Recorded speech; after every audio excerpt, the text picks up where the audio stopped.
What are you gonna do with these old toys? Okay, calm down, guys. Let's just keep this in perspective. Where's she taking us? I should have. Toy Story 3 became Pixar's biggest opening movie ever, with $109 million at the box office this past weekend. Not only was it good enough for number one, it is now the second biggest opening next to the third installment of the Shrek series. It stars Tim Allen as Buzz Lightyear and Tom Hanks as Woody. Hanks talked about why Pixar is so good.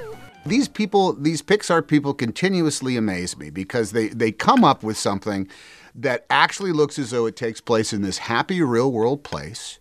Every plot line is very, very plausible. It's written with characters of great human dimension that are funny, and it's cracked with